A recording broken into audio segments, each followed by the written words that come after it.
We are live now. Good. Are we recording? Go ahead, Naman bhai. Okay, well, Assalamu alaikum and good morning, everyone here and in Pakistan. Good evening. I am Nauman Ashraf, chair of the YPC for this year. Welcome to our second Apna YPC webinar on SOAP. This webinar is in collaboration with AKU alumni. And I just wanted to go through some of the housekeeping rules for this year. So we've decided we're not going to do any live presentations. We want to give most of the time for the interactive Q&A. So what we did, we posted a presentation on SOAP on our YouTube channel about a week ago, and we shared the link on our Facebook. I hope you all have watched it. If you have not watched it, you still will have access to it on our YouTube channel. And that's one of the reasons we encourage you to be a member of our YPC Facebook group and also our YouTube channel, because those are the main communication method that we would be sharing stuff with you.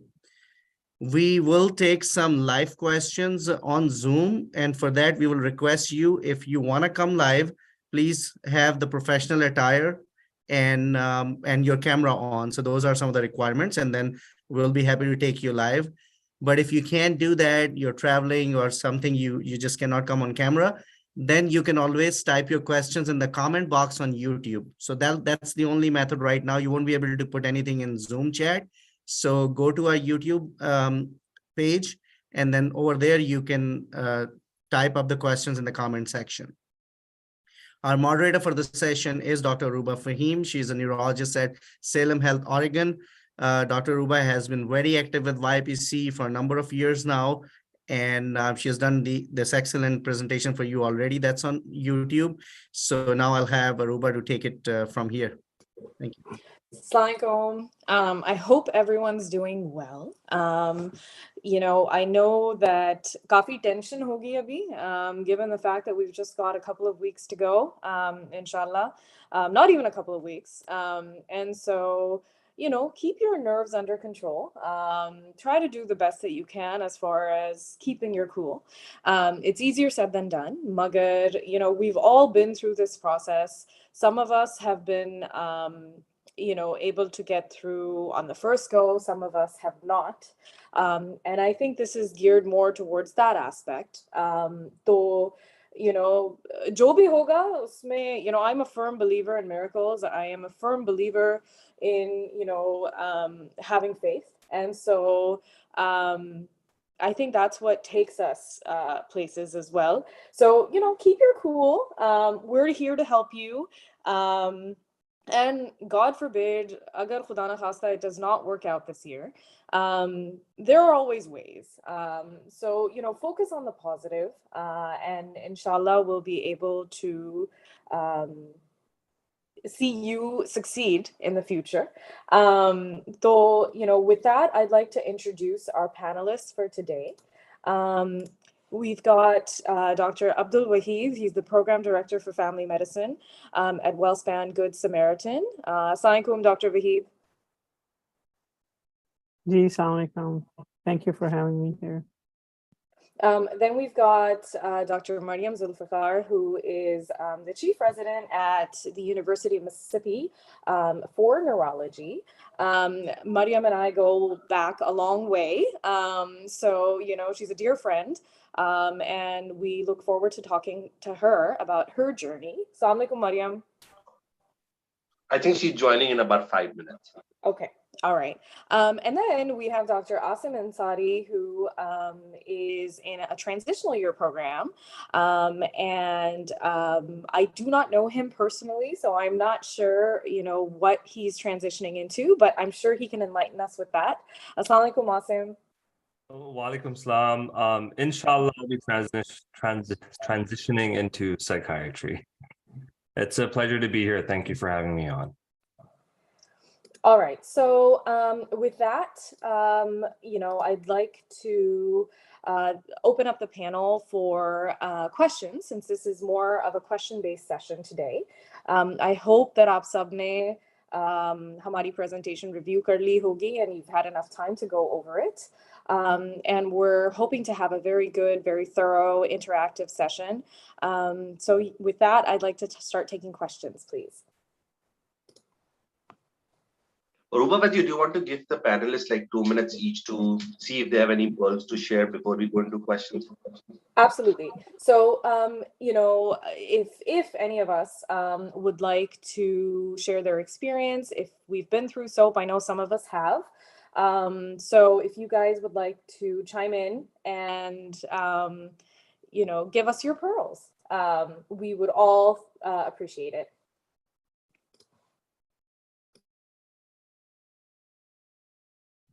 Sure, I'm happy to go first.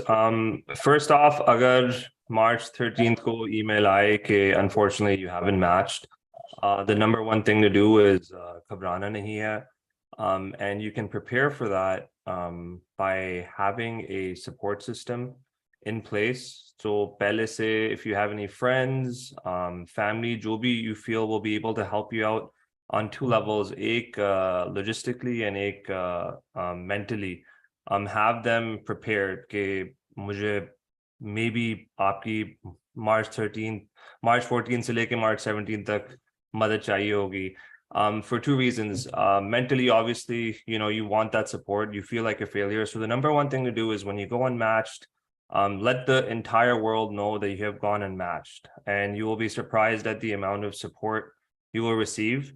The second thing to do is abhi se, all the mentors and whatever programs that you're in that you've been working with, they probably already know, but let them know that, hey, March 13th is coming up. I may need your help come, you know, match time if I unfortunately end up going unmatched. Second thing is apni jo support system hai, you need one person to go through all the programs with you. You need one person who will edit your personal statements for the different programs. Ideally, aapko apni personal statements pehle se taiyar karni hongi. So if you're going into, say, internal medicine and you're okay with swapping into family medicine or prelim surgery or prelim intern, have those personal statements ready now. Or when it comes time for March 13th, have someone read over them for you. So it's very important to have those people ready for you, because jab aapka SOAP nahi hota na, mera 4 dafa I went into SOAP, or alhamdulillah, chauthi dafa I successfully matched. It's very disheartening. So keep that in mind. It is very disheartening. You feel like a failure. You feel like you're not good enough, and all these negative emotions just blow into you. But it's important to put those emotions to the side for those 3 days. And the best way to do that is to have some sort of a support system. So make sure you have your support systems in place for March 13th. And if you end up matching, then even better, they can celebrate with you. Thank you. That was excellent advice, Asim. You know, anybody who's been through this knows how difficult it is emotionally. And yeah, I mean, just having even a handful of people to support you makes a world of a difference. Also, I think as Pakistanis, we tend to seclude ourselves, and we try to keep, you know, because you're embarrassed, you feel like your ego's been hurt, you know, there are lots of things that can happen. Magar, it's actually better for people to know, because they can only help you if they know. If you know, kabhi apne flaws expose karne padte hain na? And I'm not saying that this is flawed. The system can be flawed sometimes, because remember, this is, you know, a lot of this is based on logistics and how the computer algorithm works. So luck has a lot to do with this. Magar, it's okay to be totally transparent and to let people know, okay, you are in a vulnerable position, and that's how they're going to help you. I can say a few words from the program side. I haven't been from the program side and been into SOAP for a while. In my previous program, you know, I'm going to say 2013, 14, and 15, 3 years. A lot of program directors have a very different perspective and point of view than how we think about SOAP. SOAP is considered part of the match. So match doesn't, you know, happen until on Friday. So if you didn't match in the main match, you know, doesn't mean end of the world, you know. And even if afterwards you didn't match, that's not end of the world, but that's end of the match. But, you know, first actual main match is not end of the match. So just keep that in mind.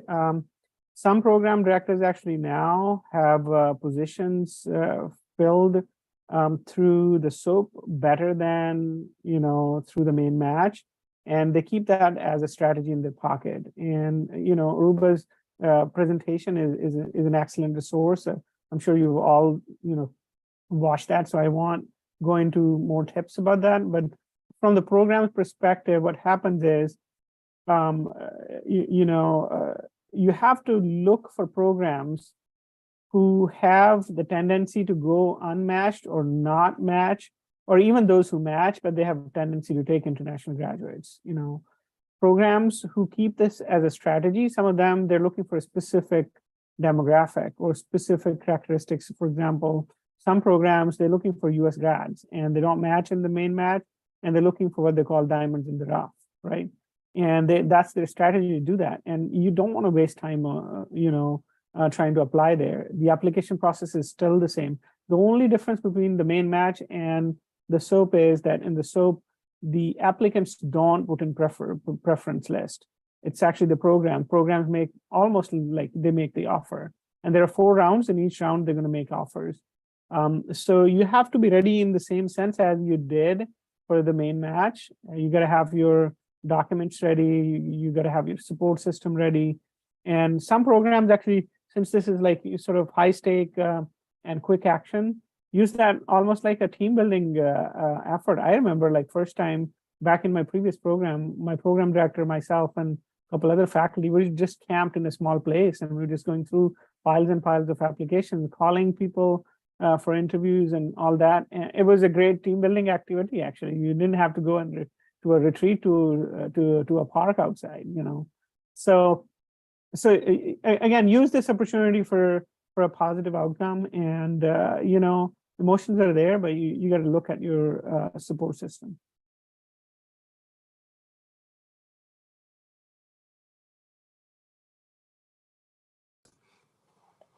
Thank you, Dr. Vahid. Does anybody else want to add to the discussion? Aruba, Assalamu alaikum everyone. This is Umar Tariq. So just a quick reminder to everyone that I have posted the YouTube live link in the chat, and I've also shared it in the WhatsApp groups. You can go and type your questions in the live chat. Me and Aruba will look at that, and we will take that. If anybody has any live question, you can unmute yourself, switch on your video, and please come forward. So with this, I think, Aruba, we can start with the questions, and if anybody wants to add in, so we'll do that. I see the first question, which is, how can we modify our personal statement for prelim and transitional year in the SOAP? So I'll let any of you guys go ahead and answer that.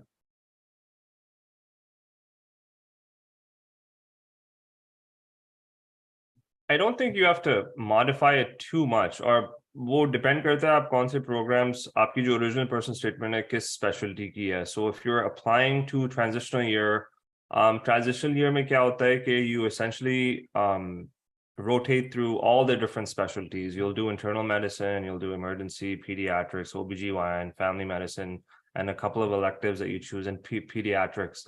So it's a good year where आपकी जो foundation of medicine of how to deal with all sorts of different medicine banti hai.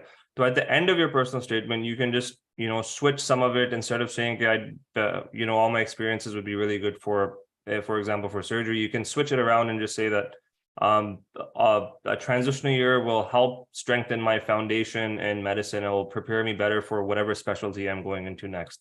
Zyada changes karne ki zarurat nahi hai, I think, because for transitional year at least, program directors know that at the end of the year you will be going somewhere else, and they're just interested in knowing that where you will end up and if you will be able to handle 1 year of rotating through all these different specialties, and essentially if you'll have the work ethic to do that. So as long as you can translate that onto paper, you should be all right. बहुत ज़्यादा changes, I wouldn't recommend changing it up too much, because by that time आपने अपनी personal statement 6-7 दफा edit कर चुके हो, 6 लोग देख चुके हैं, and there's been so many modifications made already. It's not necessary to change it too much.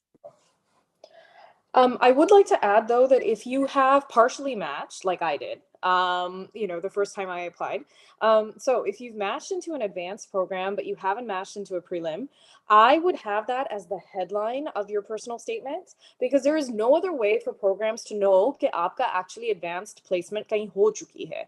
अगर आपकी, वो जब वो देखेंगे ना, तो you will get preference, because they know that this person has already matched into a PGY2 position. And so they're just looking for a 1 year if you are applying to a transitional or a prelim IM or something. So I would just put that on there. Okay, I have matched, just as a headline, just 2 lines. I agree with Asim. You don't need to update your personal statement too much, but that one thing could be the deciding factor. So that Aruba, sorry to interrupt you there. For those who don't know, can you please clarify what do you mean by categorical, advanced, and prelim? Thank you. Okay. Yeah, sure. So in certain specialties, internal medicine, family medicine, वगैरह में ये नहीं होता because they're broader categories. But for certain specialties like dermatology, ophthalmology, neurology, radiology, इनके लिए, and these are just to name a few, there is a prelim program and an advanced program as well as a categorical. Categorical का मतलब ये होता है कि आपकी जो भी 5 साल की रेजिडेंसी है, 4 साल की रेजिडेंसी है, वो एक साथ आप उसमें मैच करते हैं, एक ही एप्लीकेशन होती है और एक ही दफा में you are set for 4 years or 5 years, whatever. जब कोई एडवांस प्रोग्राम होता है तो उसका मतलब ये होता है कि technically it's like a double match, कि आपने प्रीलिम में अलग अप्लाई करना होता है जो कि फर्स्ट ईयर है, इंटर्न ईयर है, और उसके बाद जो आपकी एक्चुअल स्पेशलिटी जिसमें आप जा रहे हैं उसके लिए आपकी अलग एप्लीकेशन होती है. तो it's 2 separate applications. It's specified कि हमारे यहाँ सिर्फ एडवांस पोजीशंस होती हैं या सिर्फ कैटेगोरिकल होती हैं या combination. A lot of neurology programs, and I can speak for neurology because that's what I do, a lot of neurology programs when I was applying, actually more than 50% of them were advanced. Up they are slowly transitioning into trying to make them more categorical to avoid this problem.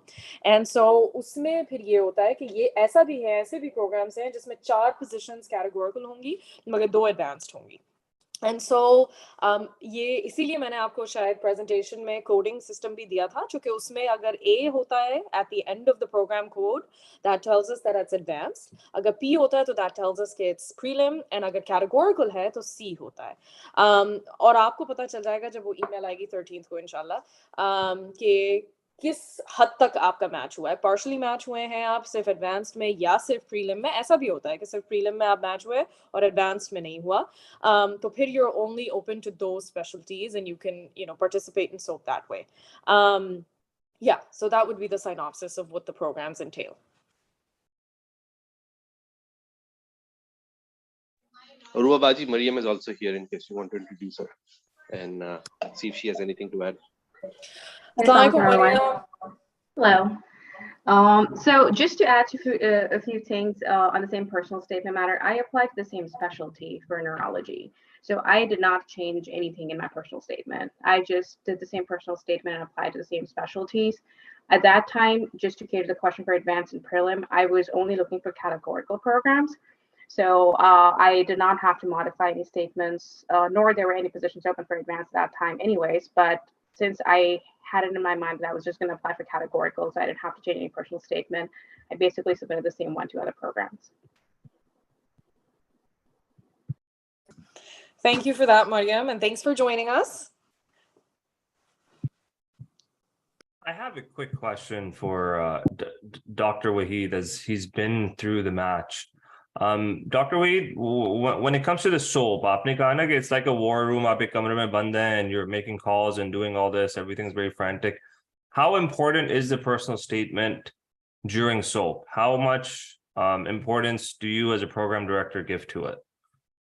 Yeah, I mean, I'll tell you, SOAP was new when we participated in the SOAP back then. And we had not actually, we were transitioning from the mindset of scramble into SOAP. So that's how it goes.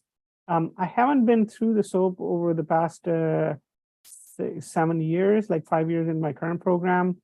And 2 or 3 years before in my previous program.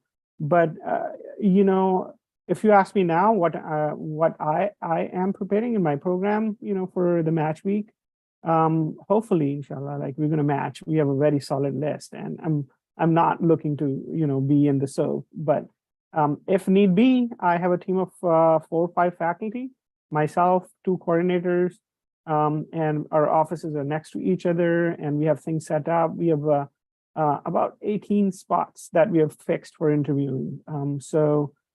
Starting on Thursday, when we start interviewing, 8 a.m. to all the way up, we have created about, 16, 18 interview spots that one faculty or chief resident or myself, will interview. We will make our, and then the rest of the faculty, who are not interviewing, in their breaks, all they're doing is, and the day before, they're reviewing the application.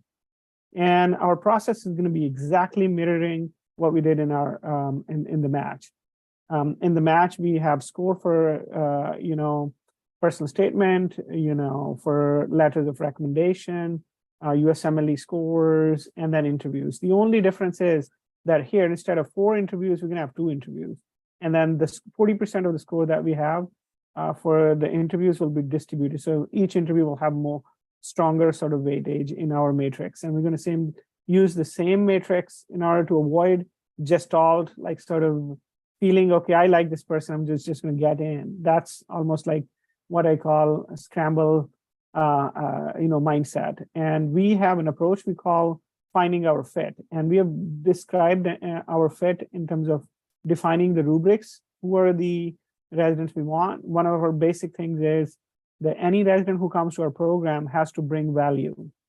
And it's not just filling in the body. So that's the summary of like what we are doing. And there are different approaches out there. Some program directors, it would be, sort of like, oh, like me, as I was saying, confident that we're going to match, we want to use soap, but then you end up soaping, and then, all that rush comes in that the applicants experience as well. And they may actually boot out or uproot their process, and they'll start looking at a different thing. But I think that you should, as an applicant, look at the soap exactly as the match and have the same prep level, same mindset.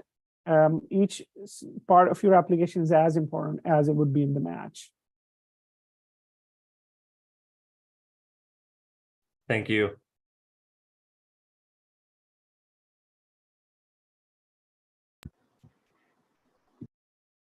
Looks So like I'm just Aditesh gonna has a add- question. Go ahead. Mariam, you can go ahead, add if you want. Yeah, I was just saying, so I'm the chief president of my program, so we kind of do this similar thing that we have. We also have like summary of the applicants that we have already interviewed, and also so we have points and remarks on those applications too. So that's what we do. Like at the same time, if you've not matched and you are basically in the rush to match to the programs also are wanting to fill those spots. Now it is our best hope that we get the best spots or the best candidates for those spots, but we're also struggling, or we're also nervous, as you guys are, to fill in the spots that are empty at our program. So it's the same thing. It should not change. The personal statement or any of your things should not change. I think at my program we give a lot of importance to the CV. Personal statement carries its own points, but I don't think, like Dr. May said, I don't think your approach should change. How applying to residency as far as SOAP is concerned. But just know those other programs are equally in the same trouble as you are, because they're also trying to fill spots. All right, thank you. I am going to go ahead with some of the questions. So the next one that we have on here is it advisable to apply only for the specialties that you previously applied in the main match, or is there any benefit applying to general surgery, prelim, etc.?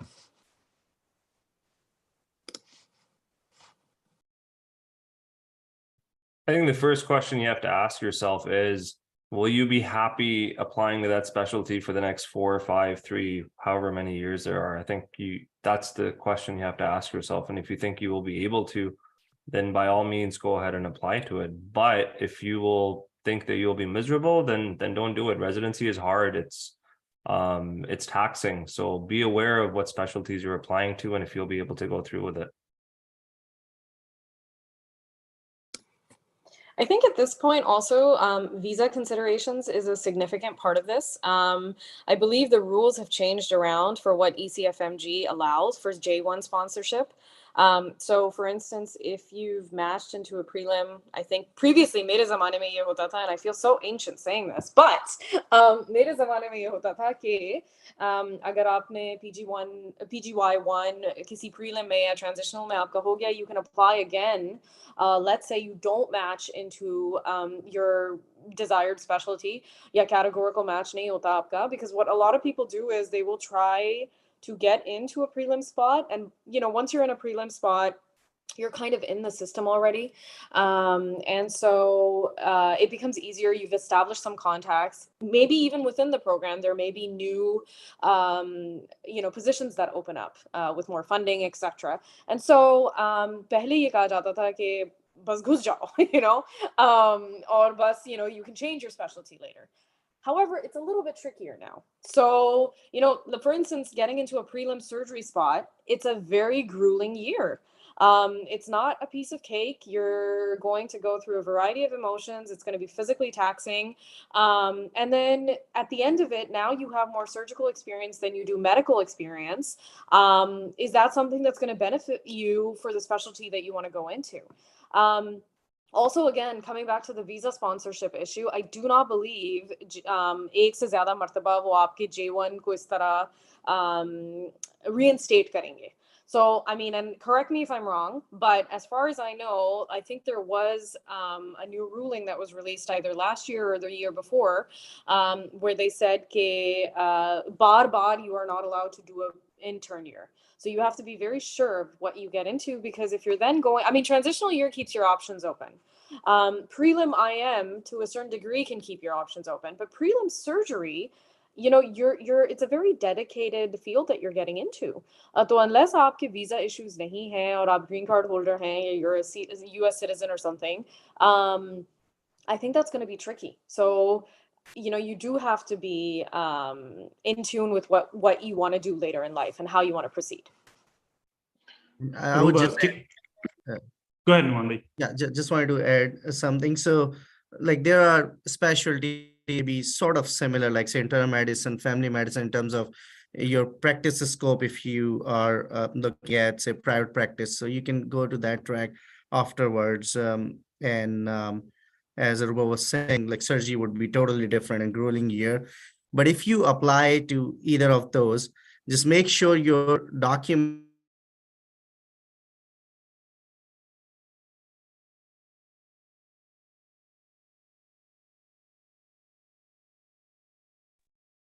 Can you hear me now? I think something I got dropped. Okay. Yeah. So I was saying that if there are, especially there are sort of a little bit have some similarities like family internal medicine. If you want to open up your practice later on, those may be some things you can consider. They're closely related.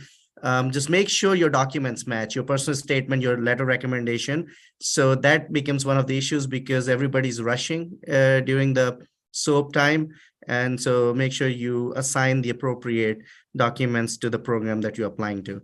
Okay, Umar, back to you. And I think there's Dr. Kumar who wants to come live. Yeah, we'll take him. Just a quick comment. Somebody who has done prelim surgery, and from my experience, I'll tell you, it really depends what's your backup. Let's say if the backup is going back home and doing nothing, then that's a tricky situation. But if you are doing a postdoc research fellowship, if you have observerships lined up, then that's a good backup.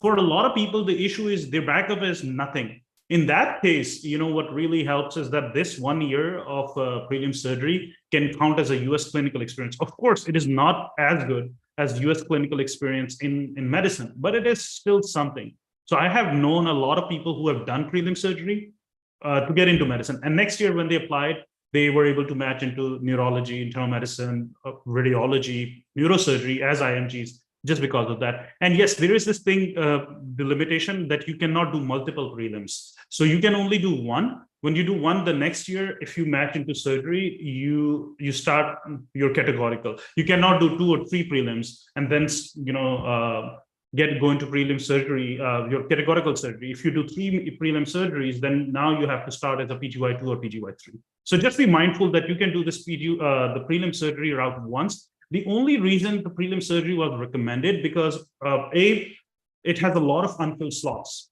So it's relatively easier to match in it. But at the same time, being mindful, it is not medicine, So it's if you have an option of going into prelim medicine versus prelim surgery, prelim medicine is better. It's just gonna make your CV look better that you have some experience, and be honest, when you're writing your personal statement for SOAP, and even in your phone interview, mention that I want to be a hospitalist or a cardiologist. And I feel like this prelim surgery will give me some skill knowledge to be a better cardiologist in future and know my surgical colleagues or something like that, or even become a better radiologist, something like that. So that is where that recommendation comes from. Thank you. So Umar, can we take this live question? I don't know how to bring him on. Dr. Kumar. Sure, I'll unmute him. Go ahead, Kantish. Yeah, hello everyone. Good morning for people in USA and good evening for people in Pakistan. And thank you so much for arranging this session. I have few questions. First of all, let's suppose, unfortunately, you are unmatched and you got the list of unfilled program. Where can we go for the details of this program? If let's suppose a website link is missing from IRAS. One question. And the second question is, you can apply for the programs you didn't apply in main match, and how many programs you can apply in total. And at the end, can you add any experience in your IRAS or any new letter of recommendation? Thank you.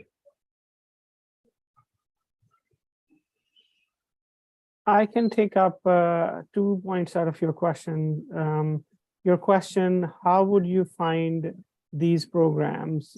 IRAS has its own search, so that is linked with the FRIDA search, and you can go ahead and search the program. Usually the programs are listed as their institution, sponsoring institution, followed by the program. So for example, the hospital where my program is located exact name is WellSpan Good Samaritan Hospital, but our program is listed as WellSpan Health - Good Samaritan Hospital program.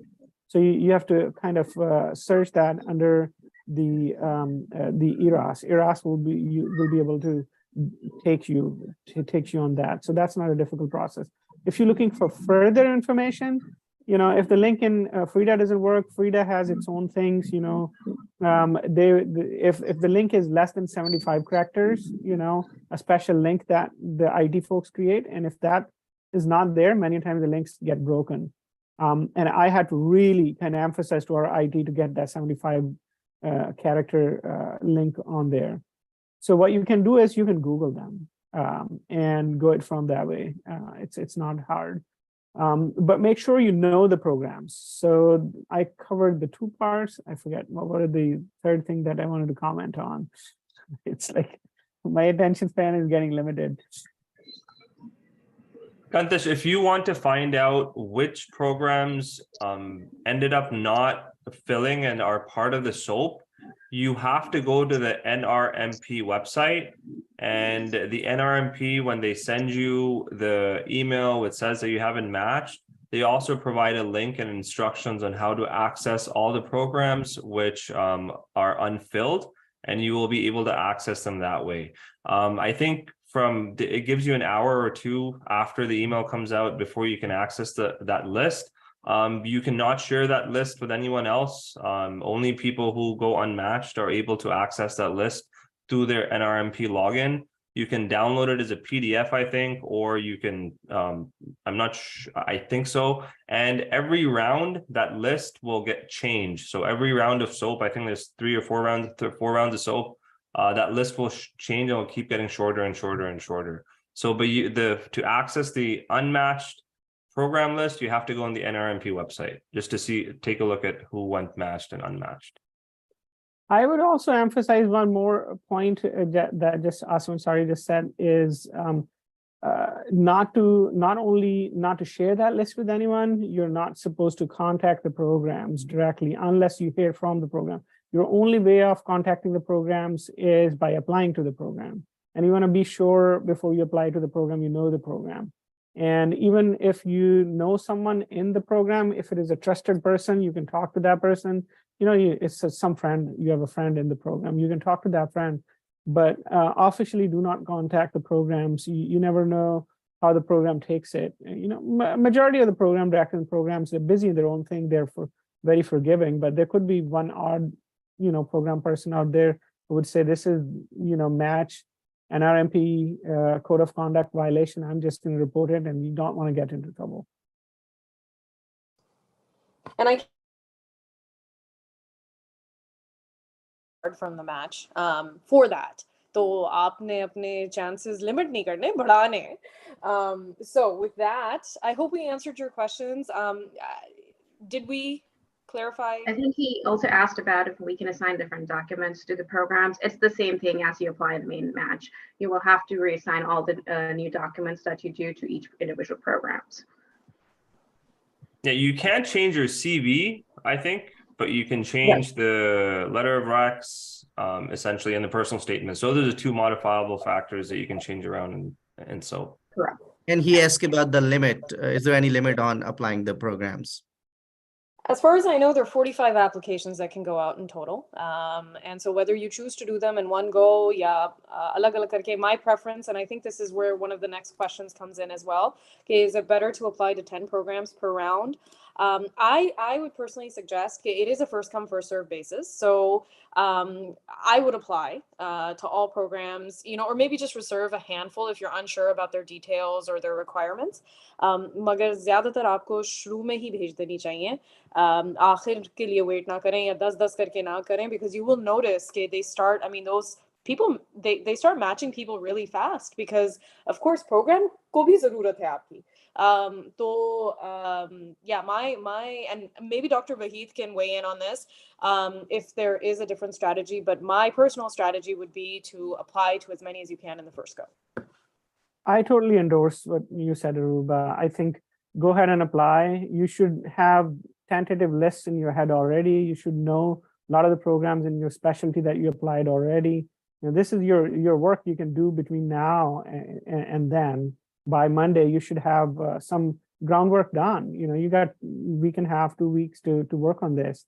And then like 8 p.m. or 5 p.m. on Monday, all the way to, till the morning when it opens, it should be the same. Like, when you applied back in September, you had all of your things ready, you just hit go.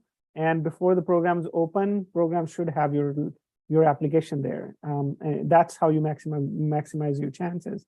And then the programs have a restriction, right? Programs have a restriction how many positions they can offer in one round. We can have our preference list, but we cannot, at least, this year I didn't actually see the webinar from NRMP, but the previous years I used to see them, watch them every year. I had a conflicting meeting, on Friday, so I didn't watch the webinar this year. But NRMP, says that the programs will make the offers based upon how many open spots they have. So if I have 3 spots, then I can put in 3 offers in there with, sort of the sequence of preference list. It keeps going until it gets filled. So you should maximize, summary point, your chances by going ahead and applying right away. And then, because the next day you might be interviewing at 10 places, so you may not have time to apply. So go ahead and apply, and then you can keep choosing who you want to interview. And have a tentative sort of plan on Thursday, how you're going to interview, how many sets you think should be ready before Thursday.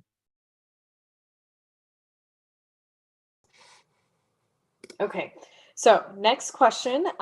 What documents do we need to get into SOAP?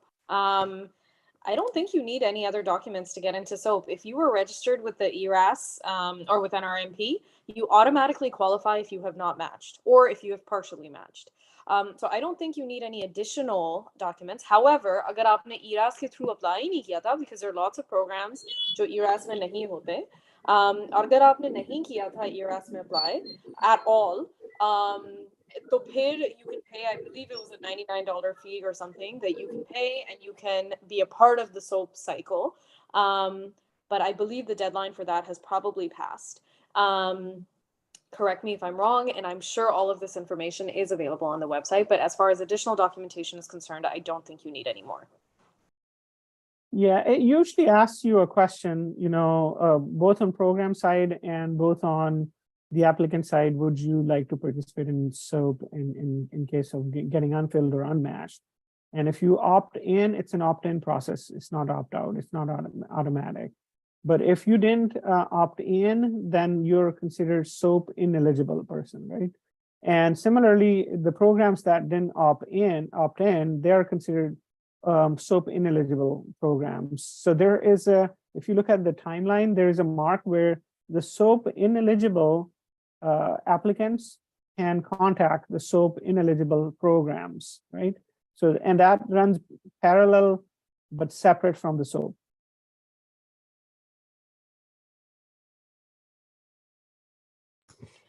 All right.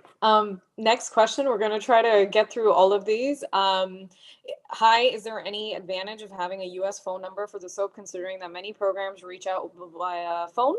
I don't believe so. Lots of applicants. I personally know a few who had who were in Pakistan. They interviewed in Pakistan. They still made it through. So I don't think so. It would be nice to have a US phone number, but I understand that that is not something that can be arranged for if you're already in Pakistan. So I don't think that that would prove to be a hurdle. Magar, please make sure कि आपकी information जो है, including name, spelling, area code, country code, all of that is specified correctly.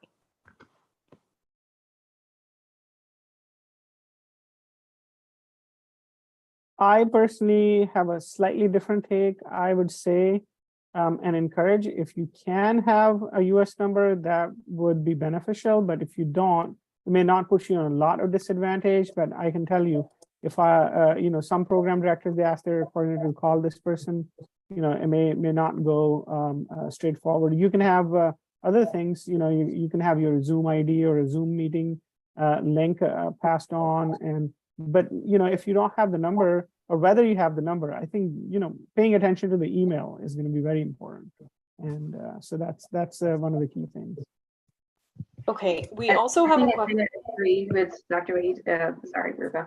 So I think it is just a tad, if anything, a little advantage of having a US number. But if you are not in the US or you're in Pakistan, I don't think you should go out of the way to get a US number. But there is maybe, like, the programs it would be easier for the program to reach out to someone who's in the US. But that said, don't go out of your way to get a US number if you're not in the country. Yeah, and that's the other thing. I mean, I think, we're trying to ease your tensions right now. So if you're already in Pakistan, please don't go out of your way. I agree with everyone that yes, thoda sa shayad benefit ho, because obviously, if you see a Pakistani number and if you see somebody with a US number, it's easier to call the US number, chances are they're going to pick up, they're in a US time zone.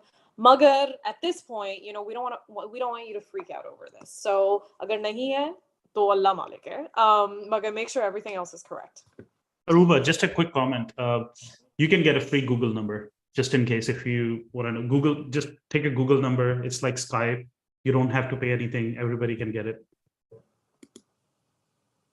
Thank you. All right, and with that, I think we have a question specifically for you, Dr. Tariq. They are asking, statistically, are prelim surgery programs more in number than others?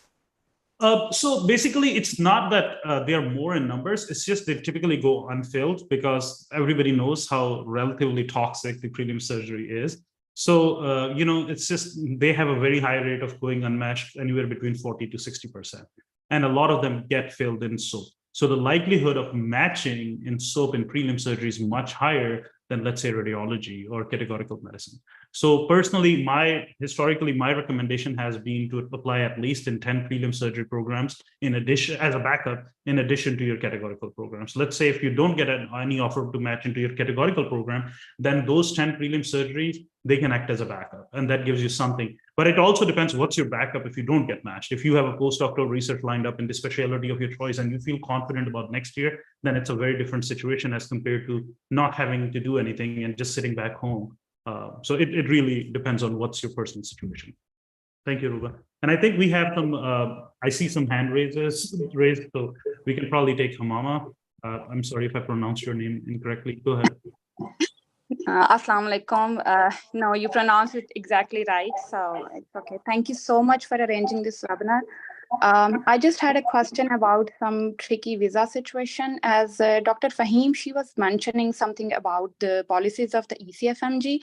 So I have heard a speculation about like if a candidate, he or she, if she gets smashed in prelim internal medicine, then he or she might not be able to repeat the PGY1 categorical medicine on J1, and he or she would have to find a PGY2 spot. So is that correct, or what's that? Yeah, that is what I was alluding to. You know, that's a significant barrier, unfortunately. I don't know if that has come into effect. Do you know if it has, Dr. Waheed? I'm not 100% sure. I think the institutions in the past have kind of written to ECFMG to discourage that, just because of, you know, the funding from CMS and all that, you know, is for certain years for primary specialty. And if you kind of use it for other purposes, like institutions don't get paid. I'm not sure if prelim medicine would disable you completely from getting this year. I would have to check. I think it would be stated somewhere in the ECFMG. I apologize. Aruba, I missed. What was the question? The question was कि अगर आपका prelim IM में हो जाता है इस साल, तो ECFMG will not allow you to do another prelim IM categorical match, and I believe that is true. You may be eligible for a PGY2 spot in another specialty, या अगर कोई PGY2 internal medicine का खुलता है, but not a categorical. Yeah, I know the answer to that. So it's 1 year you can do it. That's why I said you can do 1 prelim medicine, and the next year you can start as a PGY1. But let's say if you did 2 prelim medicine, then you have to start as a PGY2. That is what has been going on for the past 10 years. So just remember, if you did a prelim surgery or a prelim medicine, you should match in categorical. You cannot do another prelim. That's the thing. एक दफा आप prelim match हो गए तो दूसरा आपको categorical करना पड़ेगा match. It's not going to be कि आप दोबारा PGY1 prelim match हो जाए. तो एक round आप एक ही time ले सकते हैं. All right. Okay. Absolutely. Thank you. Thank you.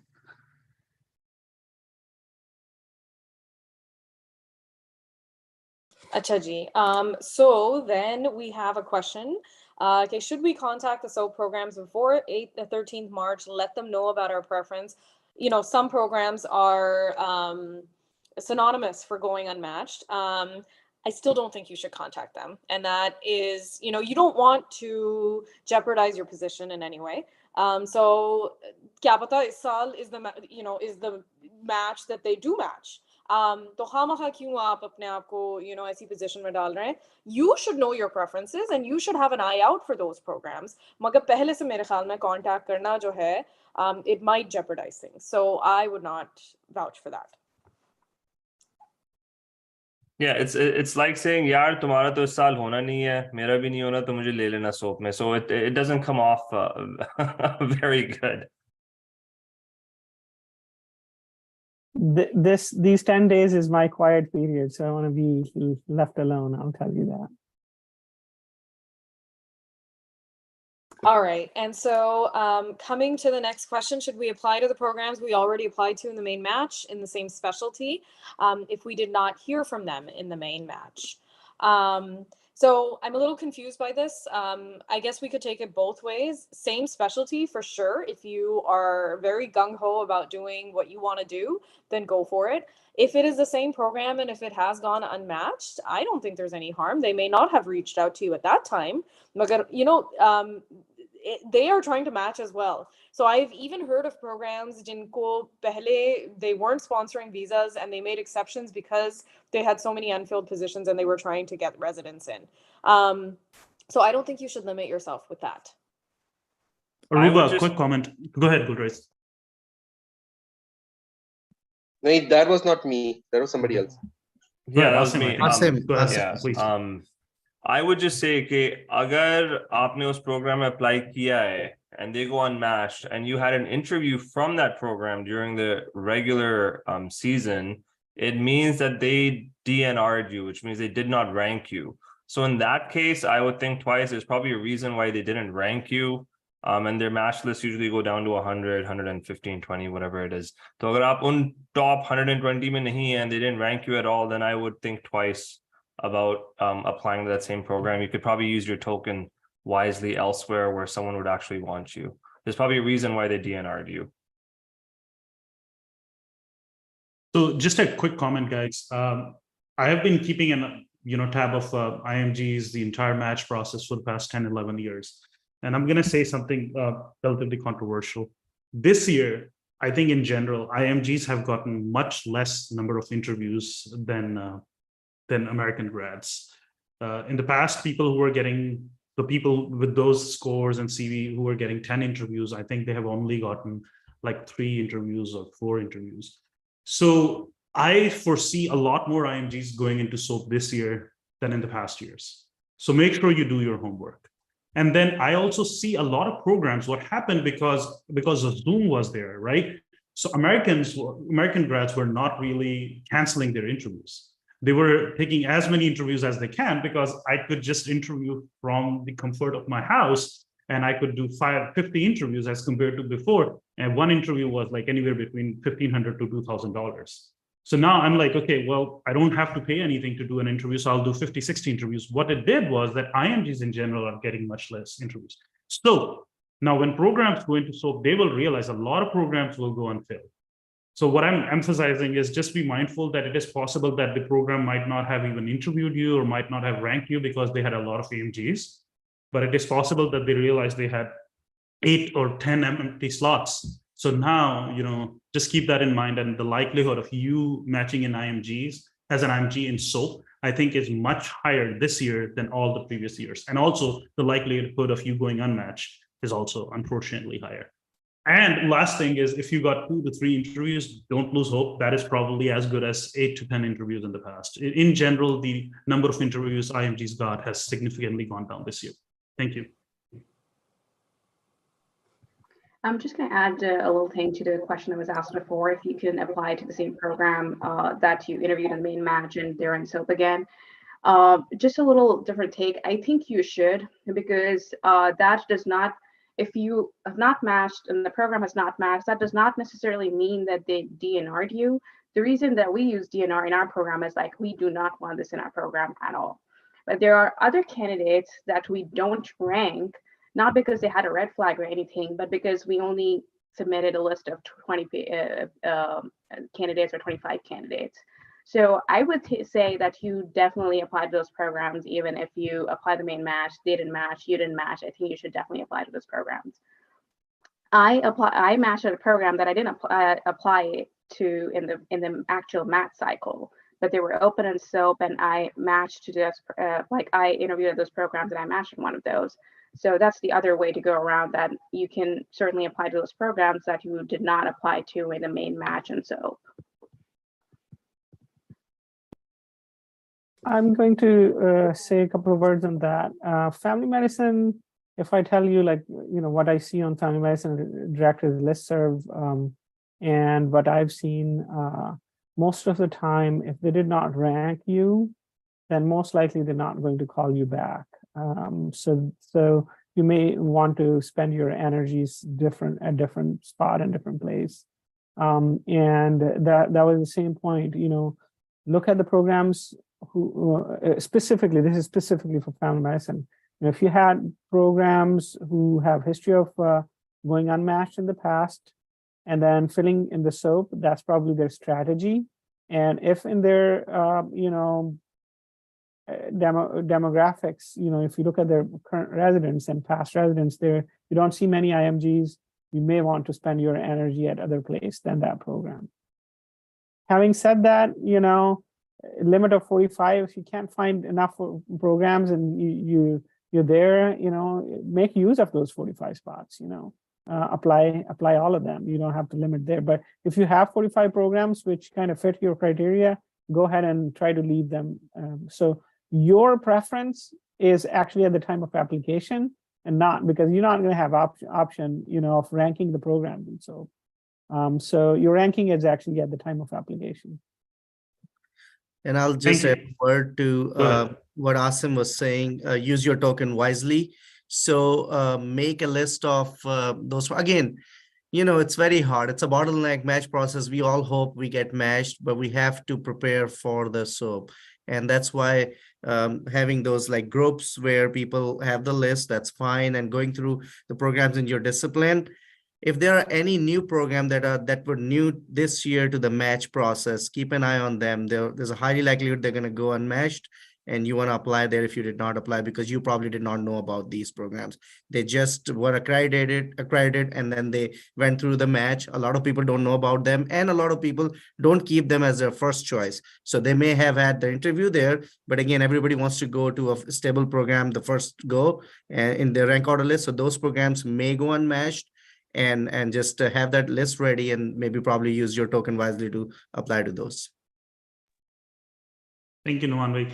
So we will take a break from YouTube comments. We'll come back to that. We have 3 participants who have raised their hands. So just a reminder, if you want to ask questions, you can either do that live in the Zoom meeting and raise your virtual hand, and we'll take you. Or you can, I've shared the link with everyone in the chat, or you can go to YouTube Live and submit your questions in the chat. So we're going to take a break from the YouTube chat. We'll come back to that.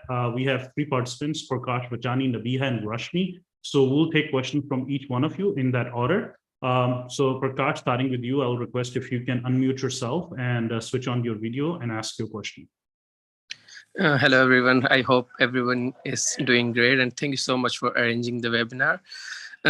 I just want to add something. I have a question I will ask after that. I know a person who applied last year in the main match, and he got an interview from that program. He couldn't match into that program. He applied in SOAP and he got residency in that program. He again got the interview from the same program, and he's doing well, and he's pretty much happy with the program and all. So I'm not sure like what is the strategy of those programs who don't rank you in the main match, and then they give you residency. So that might be some like policies like you should rank AMGs first and then IMGs, and then they might not get that much slots in that ranking, or I'm not sure about that. And another question I have, if I applied in internal medicine, and as Dr. Tariq said, that you should apply to surgery prelim in the SOAP if you see any unfilled sports. So if we apply in those sports, and we all, like I have all my resume in internal medicine, I have all the letters in internal medicine, I have PS related to internal medicine. So should I start working on changing that PS, because I cannot apply for letters, or I cannot like start observership in surgery or any other category right now. So should I go with those same letters in that different category? That's it. Okay, I'll quickly answer this question. Absolutely, Prakash.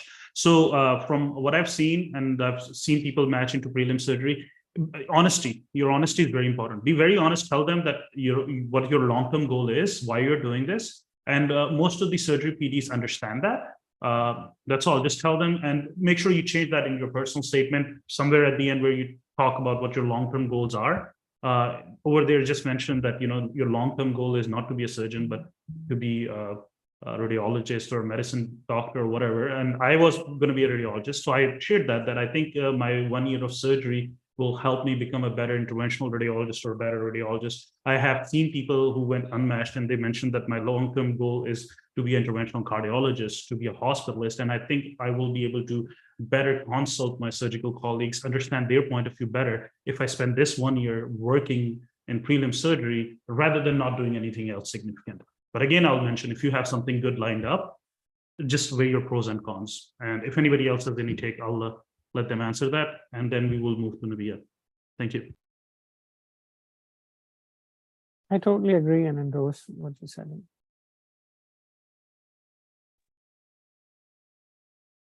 Okay, going on next, Nabia, if you can please unmute yourself and switch on your video, please ask the question. Hello, Dr. Tariq. Salams, everybody. I'm unable to open my video. It's just that I'm wearing PJs, so just, no worries, that's fine. Just want to request that. My question, I had 2 questions. One was just to, it's in continuation with the questions asked regarding applying to prelim surgery or prelim IM, is I'm an internal medicine applicant. So this was just a clarifying question. Is like, if I were to apply in prelim IM, I can be eligible to apply for a categorical program as a PGY1 IM next match, or I have to be, I cannot apply in a PGY1 spot in IM, but I can if I were to do a prelim in another specialty like surgery. Was it confusing? You can. I understood your question. You can. What you're saying is, if you do prelim surgery, can you apply for prelim medicine next year, right? Yes. No. You can. That one clarified. If I were to apply for prelim IM, can I apply to categorical IM and be selected in the PGY1 spot? For yes, that, you can. But why would you do that? Okay. Just because PGY2 spots, are not available, or they're, it's still a risk in terms of finding a PGY2 spot. Okay, if I can quickly answer that with permission of Dr. Wahi, then we will take his take on this. So prelims are 4 different kind of prelims that you can do. There is prelim internal medicine, prelim surgery, prelim peds, and transitional year. Right. So when you do a prelim year, remember that prelim surgery is at the bottom, and prelim medicine, actually transitional year, prelim medicine, and prelim peds are the most challenging to get into. Even sometimes more challenging than categorical internal medicine or categorical family medicine. The reason is that all the applicants who are going into these high-end competitive specialties like anesthesia, like dermatology, like radiology, I don't consider myself very high-end, but all these specialties, they are also applying for prelim medicine. They want, or transitional year, because they want a relatively easier lifestyle. Nobody wants to do prelim surgery. It's almost like a backup. So it is actually more challenging to match into prelim in internal medicine, prelim peds, or transitional year. So prelim internal medicine cannot be a backup for categorical internal medicine. All right, if that clarifies you. And I will see what Dr. Wahid has to add on this. Please, sir. You nailed that. I think Shukriya, thank you. This whole thing that people used to talk about road to happiness, the radiology, orthopedics, anesthesia, and dermatology is what people used to talk about, just because of lifestyle and preference historically, and these prelim medicine or transitional year or prelim peds, they are basically a step, or neurology, going into neurology. These are steps towards those specialties, and the program directors, they kind of look for that kind of demographic, and you see a lot of quote unquote competitive applicants out there that you would be competing. So I agree with that. Okay, so next question is in the same lines, is if you see spots in TY, prelim surge, IM, so prefer applying to more surgery and then come to prelim, the less competitive, the approach when we see the unmatched spots. I'm going to actually sort of intervene here in the sense that we are here to give you the facts. Which specialty you want to apply and what you want to do with it is a personal choice. It depends what you want to do with it, because if you do prelim surgery and then next year you apply to my program, I'm going to have a question like, why? It may be evident that no, you got whatever you could get your hands on, but that may not be evident unless it's stated that way, or unless that's communicated. A lot of the family medicine programs or internal medicine programs next year, they're not going to know how you got that position. They might know you matched into prelim, and now you're applying to internal medicine or family medicine as a backup. And commitment to your discipline is something that people really take very seriously, especially in family medicine or internal medicine. So there are pros and cons of ultimately in the long term. So you got to think about what you're doing and how you're going to tackle and deal with it in your long term. Thank you so much. Thank you. Sounds good. Next, we have Rashmi. If you want to ask your question, and after that, we will take Asim Ansari. So Rashmi, please unmute yourself and go ahead. Hello, everyone. Thank you so much for arranging this session. My question is that, if we are applying to the programs, is it okay to send the letter of interest to the programs? Thank you. So until they initiate contact with you through SOAP, you should not be contacting them unless, I guess, you know, जैसे Dr. Wahid ने पहले कहा था कि बहुत आपका कोई trusted friend within the program हो, who you do trust so much that they can put in a good word for you. नहीं, because it is considered a violation. So you are not allowed to initiate any kind of contact until they initiate contact with you. Okay, thank you so much. All right, next we have Asim Ansari. If you can please unmute yourself and come forward. Yeah, just going back to something Nabiha said, which I think is important. You know, she mentioned that she can't come on because she's in her PJ. So when you're applying for SOAP, and it's reminded me of it, you might get a call at any time during the SOAP period for either a Zoom interview, a Skype interview, a phone call. So you have to be dressed, at least from the top up, appropriately. Make sure that within 5 minutes you are able to get ready, put some sort of business casual suit on that makes your interview ready for an interview. It's really, really important. And it sort of sucks because when you start for SOAP jo hai, the day interviews start, a program can call you anywhere from 8 a.m. Eastern Standard Time, which might be 5 a.m. California time, or jo bhi time Pakistan mein ho raha hai, up until 11 p.m. Eastern Standard Time, when all the people in California are going home. Up until then, you have to be prepared for those next 3 days, unless you accept an offer to be interviewing, which means you have to have interview attire close by. You have to have a stable internet connection. You have to have a stable phone number. You have to be in an environment where you are able to participate in an interview in a professional manner. And I think that is the worst part about SOAP, is the waiting and knowing कि मैं पूरी जगह से तैयार हूँ, and you're just waiting for a call, you're waiting for a call, you're waiting for a call. That's probably the hardest part about SOAP. So make sure that you are in a setting where you are able to participate in interviews. And if they ask you to come on Zoom or Skype, you are able to do that ASAP. Keep your phones charged, keep your computers charged, and have your best interview face on. Even if you're at home and you can be in shorts, like what I did is मैंने ऊपर से tie और वो पहनी हुई थी, नीचे मैंने पजामे पहने हुए थे.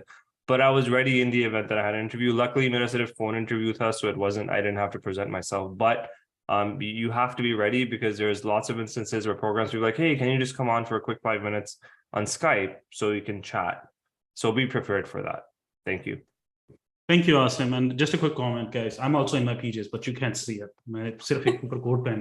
So just an FYI, please, what Asim said, 90% of us are in our PJs, upar se t-shirt ke bas coat pehna, and that just gives a formal look. I didn't even bother wearing a proper shirt, but just saying, you can do whatever, but just be available, have your phones available, good internet connection, the same things we hammer for interviews. Make sure you have decent internet connection, especially if you're in Pakistan, with backup. Just if whatever you dressed as, like takes 5 minutes to change or wear a coat. Okay. And next I would suggest just one liner that try to not have PJs. I've been in business suit or casual business, like for hours and hours, for days sometimes. I go to conferences. You'll see me in my recruitment booth. A lot of people are in program directors are in their casual attire. You would never see me in that way. You would always see me in the suit. And it just takes a little bit of training. I know it's going to be night, maybe in Pakistan, India, or wherever you are, and just push yourself a little bit harder for that couple of days. Absolutely. And that takes me to a quick comment. One applicant told me that she was in her PJs, was just wearing a coat and all that, and her light switched off, and she had to get up and switch on the light. And when she did that, the PJs showed. So just be mindful, it's not ideal, but you should all re-emphasizing what Dr. Wahid just said, always be dressed up as professional as you could. Okay, with that, we will go to Radhika Gupta. Radhika, if you can please unmute yourself and ask your question. Hello, everyone. My question is the repetition. It's like, I'm so confused now. Should I apply to the programs who did not rank me, or should I keep my tokens saved for the other programs? Please clarify. Thank you. my advice is to apply to those programs who are kind of safe, where you may not have interviewed before first. And if you still have space, go for those, who may not have ranked you, and you went unmatched and they went unfilled. Thank you. So Ruba, I think we can go back to YouTube questions. Yeah. So there was a question, are the interviews only on Thursday and not on Tuesday and Wednesday? As far as I know, they can be, like we said, they can contact you at any point once they start reviewing your applications. So Thursday is not the only day. Tuesday and Wednesday ko bhi aapko phone aa sakta hai jab aapki review ho rahi hai application. So be prepared. That whole week is going to be intense. According to the schedule, according to the SOAP schedule, which was posted on the chat, as of March 14th, 8 a.m. Eastern Standard Time, program directors can contact you. So at any time onwards, they can start to contact you until SOAP ends, essentially. Yep. Then we have been asked, can we use the same LORs we already have on our ERAS for one specialty for another specialty? It's a little tricky to now start acquiring letters with, about 10 days to go. So yeah, you can rearrange probably which letters you attach. So agar pehle se upload hue mein hai, so you can rearrange them and attach them to different applications. But नए सिरे से acquire करना unless आप कर सकते हैं. I don't know if we're able to actually upload new letters. I know that the ERAS application cannot be changed, so the actual content of what you stated in your CV cannot.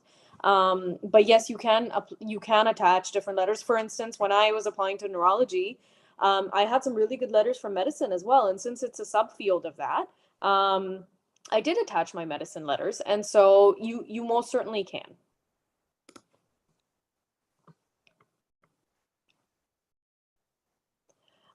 Do programs start reviewing SOAP applications as soon as we apply, or do they have a set timeline to start the review process?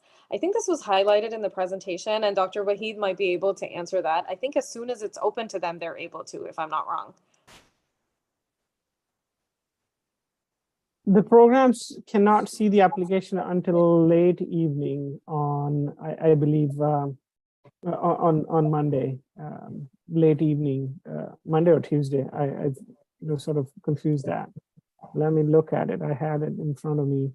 And ERAS opens actually March 14 for the program. The programs will not be able to see your application until 8 a.m. And that's when they will start contacting you anytime, I believe. 8 a.m. Eastern on March 14, which becomes actually Tuesday. Yeah. Mm-hmm. So you have, your time for application in the Monday afternoon and Monday going into evening and going into the day all the way. 8 a.m. is when program director workstation opens, and that's when the program director will be able to see your application. Okay, so a couple more questions. Is it worth paying extra to be able to apply to more programs in SOAP? You cannot do that. There is a limit of 45. I don't believe there's an option to pay extra and apply to more SOAPs programs. I think they've standardized that, though I don't even think that option exists.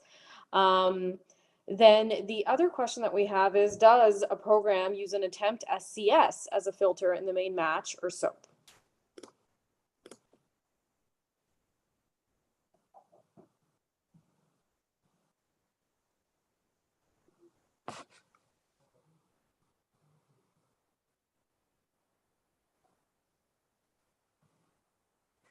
Nobody's answering this. I'll quickly answer this.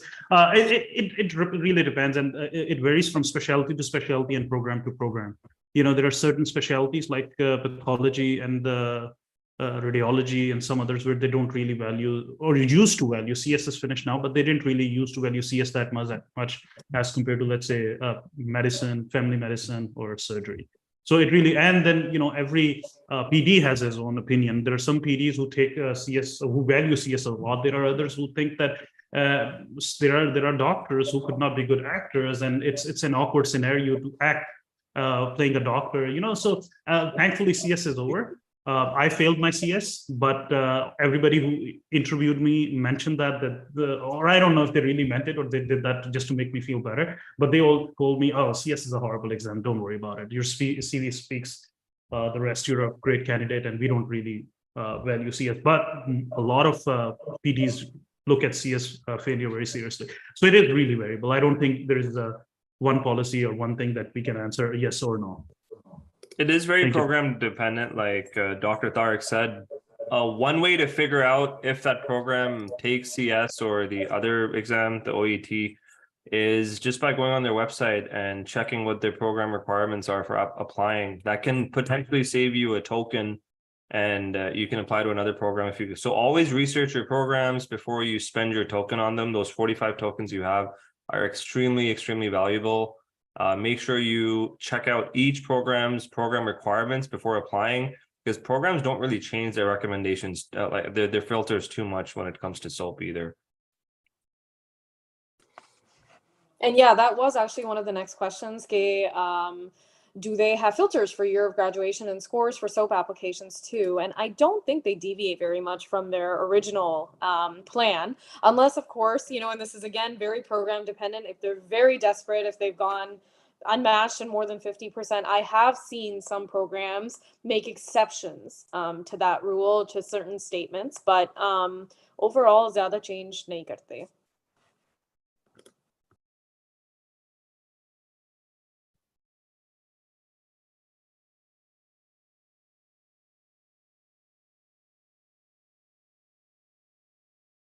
And I think there was a little bit of confusion as to whether transitional year and prelim IM programs, are they more competitive? They really are. Whether it's the main match or the SOAP, they are probably one, because you have to understand, for the longest time, transitional programs were actually only available to American citizens and people who didn't need visas. AMGs were the only consideration. And the reason for that is transitional year programs enable you to make better lifestyle choices later. So anything that is better for your lifestyle is actually going to be more competitive. And so, yeah, so they're more sought after. They are still competitive, whether you're in the main match or whether you're in SOAP. So please choose wisely.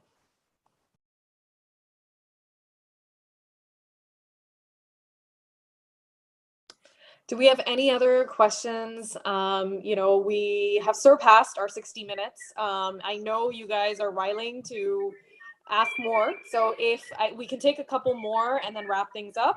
But I think we've pretty much covered everything in the chat. So yeah, Aruba, we have Kantash Kumar. Hi. Kantash, can you please come back? Yeah, sure. So thank you so much. I'm here again. I have another question about, like, if you get an interview in SOAP, and what happens most of the time, like program offer you the spot during interview, or they email you after that? And if they give you a spot during interview, what is good? Like, can we use the time window of 2 or 3 hours? I have heard about that thing, or we have to say yes or no during the interview? There are 4 rounds of SOAP, and each round you will get a notification. So program director has to put in list of their wants, and if you match, then you will receive an email, okay? And you will have 2 hours before that round ends. In those 2 hours, you make your decision, accept or not accept, okay? Or continue to serve. So the applicants don't enter their preference list. It's the program directors who put it in.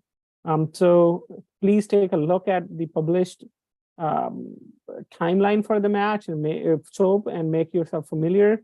There are 4 distinct SOAP rounds, and each round you will have or you will not have an offer, and each round will give you 2 hours basically to final sign it. So I think Dr. Vahid has some commitments to attend to. Thank you so much for being here and imparting all your valuable knowledge upon us. We would love to be, to have you in our sessions in the future as well, inshallah. But thank you, and I'm sure this was very helpful for our applicants. Thank you very much for having me.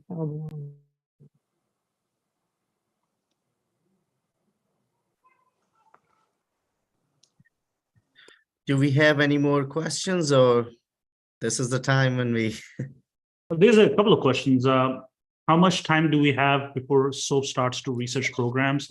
I think, Aruba, isn't that like 12 or 16 hours? What is it? Or is it a weekend? Yeah, 12 to 16 hours, right?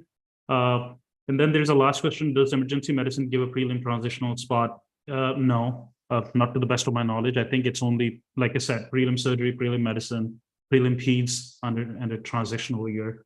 If so, and if I fill this spot, can I check? No, so, and by the way, emergency medicine, yes, it is getting less and less competitive, but historically, emergency medicine used to be more competitive than categorical internal medicine. So I'll repeat this. You cannot have something more competitive as a backup of relatively less competitive stuff. And also one more quick comment, especially for people who are applying for pathology, psychiatry, family medicine.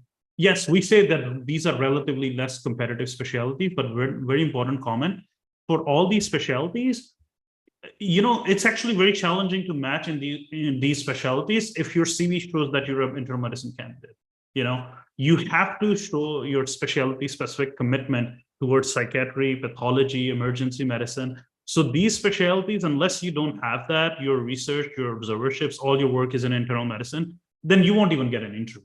I'll tell you about my personal experience. I had really good interviews from some Ivy League places in radiology, and I got 0 interviews in internal medicine. And it said on all my CV, all my experience, my research, my publications, my observership, electives, everything was in radiology. It just said that this guy is using medicine as a backup. And of course, I didn't get an interview. So just be mindful of that. I think that's it. Or actually, there's one, is this SOAP interview different from the normal interview during MAT cycle? Like, do they focus more on your CV experiences, or is it more like a conversational interview? I think it is really variable. I'll let Aruba or somebody else answer that. Please go ahead. So I'm actually going to let Mariam, if she's still on, or Asim, if they've been part of this. I believe it's a shorter experience. It's not like a full blown, but yes, I have never actually interviewed in this capacity. So I will let the folks who have answer that. Sure. I can go ahead and answer that question. I had a phone interview that lasted 5 minutes. It was basically like I was not set up for this. They did not email me before. They did not tell me a time that they wanted to talk to me. They just called me at 9 a.m. Eastern time, first thing in the morning from 8 a.m. Southern time. It was a 5-minute phone conversation. They just asked me about what I wanted from a program. Did not talk to me about the CV or anything. Did not talk to me about my research or all the publications. They just asked me what I wanted from a program, and they said that they'll be in touch. So mine was just a phone interview that was a 5 to 7 minute conversation. Yeah, pretty much the same experience for me. I think it was a 5 or 7 minute conversation, and they just asked, hey, we're over here in this tiny little town in Mississippi. We saw your thing. We're interested in you. What do you think? Do you want to come? And I said, yeah, let's do it. They asked me a couple of more questions about Canada, whatnot. It was very casual. And they said, hey, what are you interested in doing? I told them what I'm interested in doing. They're like, hey, I think we can accommodate that, and look out for an offer in round 2. So it wasn't even round 1, it was round 2. And alhamdulillah, the offer came through. So they will be very short. They will not be as formal. You will not have residents talk to you. Maybe one of the chiefs might be in there interviewing people as well. It'll just mainly be the program coordinator or the program director or the APD. Senior faculty will be doing the interview, and it'll be considerably shorter than your traditional interviews are. Curious, guys, has anybody ever done a video interview for SOAP? In my experience, all of them have been 3 to 6 minutes of phone calls. From your experience, I've never heard about video, but just curious, has anybody done a video interview? Can I Dr. Tariq, I had a video interview. Can I tell something about it? Yeah, please share it. Yeah, so I applied last year as well, and I went into SOAP, and I went unmatched again. Anyways, so in this SOAP, I had a video interview. So what happened on Tuesday, nearly at noon, I got an email. It was almost the same email we get during the normal match. And it had 15-minute spot, different times like 4:45, 4:34. So I booked 4:45 p.m. spot for Wednesday. and it had the same Zoom link. So the interview was on Zoom. It was for 15 minutes, and there were, I think, 3 panelists. One was PD, and 2 were, one was PC, and one was APD, I think. And all of them talked to me for 5 minutes each. And yeah, that was it. And then they did not send me the offer. So that was it. Hope it helps. Thank you. I see one last question, and this, Aruba, unless we have anything else, I think this would be the last question we'll be taking on YouTube, right? So last thing, as an IM applicant going into SOAP, prelim internal medicine transitional year is hard to get into, yes. And then prelim surgery won't take you because your CV is IM related. I'll say it really depends on how you deal with it. If I am doing it, I will be very honest and I'll tell them that this is what my plan is. I'll be applying next year for internal medicine. And if I'm doing that next year in internal medicine, I will mention that in my personal statement that I had to go through the personal challenge of going unmatched. And now I'm back again applying in this match. Back to you, Aruba. Thank you. All right, so with that, I think we've tried to cover as much of this as we can. The recording of this is going to be, I mean, this is, we're live right now, and the recording of this will be available to you guys. So for those who can join us, you can always refer back. Just some concluding statements. Please go through the NRMP website. Most of these things are mentioned there. Agar directly nahi likha to FAQs mein likha hua hai, which are the frequently asked questions. Aur agar usme bhi nahi likha hua, and you want to contact one of us, please feel free to email me or one of our other panelists if they're open to it. We will try to accommodate, your questions as much as we can. I hope this was informative, and I wish you all the very, very best. Inshallah, you don't have to go through this. Magar, if you do, know that there is always a way and there is a plan, sometimes beyond which we can understand at this point. So just stay positive, and hopefully, inshallah, it'll work out. Quick comment, guys. This takes a lot of time and effort on behalf of everyone, Aruba, Numan Bhai, Asim.